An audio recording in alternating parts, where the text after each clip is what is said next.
Hello guys welcome to my another mini blog. ସକାଳୁ ସକାଳୁ ଉଠିଲା ବେଳକୁ ଆଜି ଥିଲା ସୁଦଶା ବ୍ରତ। ବୋଉ ଆଉ ସାନ ଘରିଆ ପୂଜା କରୁଥିଲେ, ମତେ ଦେଇଦେଲେ ଶଙ୍ଖ ଫୁଙ୍କିବା ପାଇଁ। କଣ କରିବା ଆଉ, ଠାକୁରଙ୍କ ପୂଜା ଯେହେତୁ ଶଙ୍ଖ ଫୁଙ୍କିବା ନା ନାଇଁ। ତାପରେ ଆଜି ଖରାବେଳେ ହେଇଥିଲା ଆମର ଏଇ ସବୁ ଭେଜ ଆଇଟମ, ଯୋଉଟା କି ବହୁତ ଟେଷ୍ଟି ଥିଲା। ତାପରେ ଚାରିଟା ବେଳକୁ ମୁଁ ଉଠିଲା ବେଳକୁ ଶୋଇକିନା ହଉଛି ପୁରା ବାତ୍ୟା ଭଳିଆ ବର୍ଷା। ମୁଡ୍ ପୁରା ଅଫ୍ ହେଇଗଲା। ଯାଇଥାନ୍ତି କିଛି କାମରେ, ସେଟା ବି ହେଲାନି। ଚାଲନ୍ତୁ କିଛି ବନେଇବା ଆଉ ଖାଇବା। ମୁଁ ନେଇକି ଆସିଗଲି ସିଝା ଆଳୁ। ଆଳୁରେ କଣ ବନେଇବା? ଆଳୁରେ ବନେଇବା ଆମେ ଆଜି ପଟାଟୋ ବଲ୍।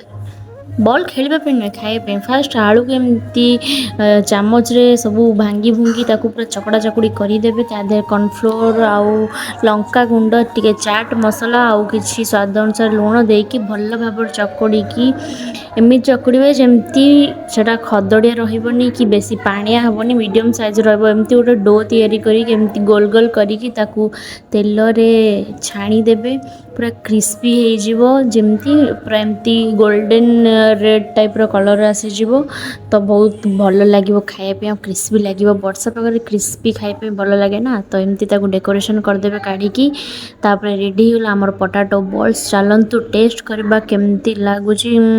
ଫାଷ୍ଟ ବାଇଟ୍ ତ ଓ ମାଇ ଗଡ଼୍, ବଢ଼ିଆ ଲାଗୁଛି। ବହୁତ କ୍ରିସ୍ପି ହେଇଛି, ଆଉ ଭିତର ଫିଲିଙ୍ଗସଟା ବି ବହୁତ ବଢ଼ିଆ ଲାଗୁଛି। ତ ଆପଣମାନେ ଟ୍ରାଏ ନିଶ୍ଚିନ୍ତ କରିବେ। ରହୁଛି ସାଙ୍ଗମାନେ, ଜୟ ଜଗନ୍ନାଥ।